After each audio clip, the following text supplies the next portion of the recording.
अगर जो आप चाहें तो जो इन वीडियो रिकॉर्डिंग लगा दिया ना। पुत्रियां जो आपकी हैं इनका विवाह संस्कार करा करके ही जाए। और यही एक घर में जो पतिदेव होते हैं उनका यह कर्तव्य भी होता है। वह जब तक निवृत्त नहीं होते, जब तक अपने दाम्पत्य पूरे परिवार को कहीं ना कहीं न लगा दे, जब तक उनको सेट नहीं कर देते, तब तक जो घर में जो बड़े हैं उनका अधिकार नहीं कि वह घर छोड़ के बाहर चले जाए। अगर जो छोटा भाई, तो बड़े भाई का फर्ज है कि छोटा भाई जब तक मेरा बिल्कुल निश्चित ना हो जाए तब तक उसको छोड़कर जाने का नहीं। जब तक पिता या ना सोचे कि मेरी पुत्रियां, मेरे पुत्र जब तक सुनिश्चित नहीं है तब तक उसको घर छोड़कर जाने का कोई भी अधिकार नहीं है, पाप लगता है। जब देवहूति माता ने ऐसा कहा तो तुरंत कश्यप जी, कर्दम जी रुक गए और उनको ध्यान भी आ गया कि इसी समय भगवान ने कहा था कि मैं भी तुम्हारे घर में आऊंगा पुत्र बन करके। जैसे ध्यान आया तुरंत उन्होंने देवहूति माता को बताया और कर्दम जी वहां पर रुक गए हैं। और विगत 11 दिनों के बाद उनके घर में भगवान कपिल देव का अवतार हुआ है। बोलिए कपिल भगवान की जय हो।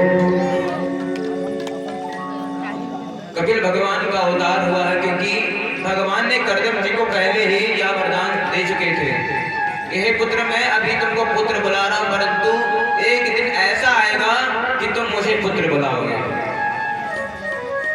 और वही दिन आज आ गया है। कर्दम जी के घर में भगवान पुत्र रूप में प्रकट हो चुके हैं।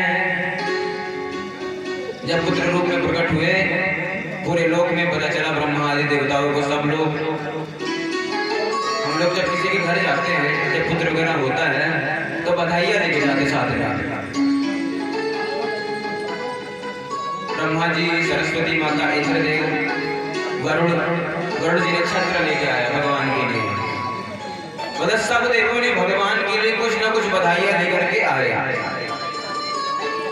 और उसी समय ब्रह्मा जी की दृष्टि जो थी वह कर्दम जी के 9 पुत्रियों पे पड़ गई, यानी कि कपिल भगवान के जो बहन थी उनके ऊपर नजर पड़ गई।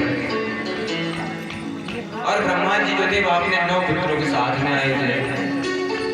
ब्रह्मा जी ने कहा कर्दम जी से कि कर्दम, ऐसा है कि मेरे भी 9 पुत्र हैं, तुम्हारे भी 9 पुत्रियां हैं,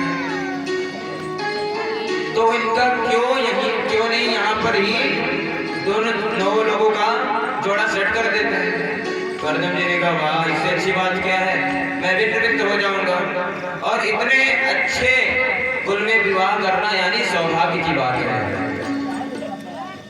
तो वहीं पर कर्दम जी ने अपने 9 पुत्रियों का हाथ ब्रह्मा जी के 9 पुत्रों के हाथ में दे दिया। ब्रह्मा जी के 9 पुत्र कौन है, आप लोगों ने श्रवण किया था। हरिचित्रं गिरशौ पुलस्त्यः पुलः क्रतु ऋगुर्वसिष्ठो दक्षस्त्र दशमस्तत्र नारदः। तो जो 10वें पुत्र थे, ऐसे ब्रह्मा जी के 10 पुत्र हैं, लेकिन नारद जी जो थे वह सन्यासी बाबा बन गए थे। जो 9 पुत्र थे वो 9 पुत्र का हाथ ब्रह्मा जी ने कर्दम जी की पुत्री 9 पुत्रों के हाथ में सौंप दिया। अब कर्दम जी बिल्कुल निवृत्त हैं। उनकी पुत्री भी बिल्कुल सुनिश्चित हो गई है, विवाह कर दिया। अब माँ और बेटी घर में रहे और ये घर को चलाए। बेटा अपनी माँ को तारेगा और बेटा नहीं, सबका बाप है, सबके पिताजी है, तो उनको तारने के लिए तो किसी के अंदर हिम्मत है नहीं। ऐसा समझ करके कर्दम जी वहां से सबसे मिलजुल करके, और कर्दम जी भगवान से भी मिल करके, भगवान से कुछ उपदेश वस्तु चर्चा लेकर के और वह वन के लिए गमन किए हैं। तो अब आप लोग यहाँ पर सोचिए, इस चरित्र से हमको क्या शिक्षा मिलती है कि कर्दम जी के घर में साक्षात भगवान आए और देवहूति जैसी पत्नी मिली। जो जीवन में उसने कुछ भी नहीं मांगा, और 9 पुत्रियां ऐसी उसको मिली जो ब्रह्मा जी के पुत्रों के साथ रहती है। तो सोचिए कर्दम जी के घर में क्या कमी थी। अनसुईया जैसी बेटी हो, कर्दम जी के घर में कुछ भी कमी नहीं थी, परंतु जो भगवान ने नियम बनाया है उनका उद्धार वैसे भी हो जाता, लेकिन वह उम्र के हिसाब से वह वन में अवश्य गए। सब सुख था, परंतु सब सुख को छोड़ करके जो नियम था वन को जाना, वह वन को अवश्य गए। तो उनके घर में महाराज तो भगवान आए थे साक्षात। हम लोगों के घर में तो भगवान की मूर्ति भी नहीं होगी, तो सोचिए हम लोगों को क्या होगा। तो जो भगवान ने नियम बनाया है उसका पालन करना चाहिए। इस चरित्र से हमको ये शिक्षा मिलती है। इधर कर्दम जी वन को चले गए हैं, वन में भजन करते करते कर्दम जी का उद्धार हो गया।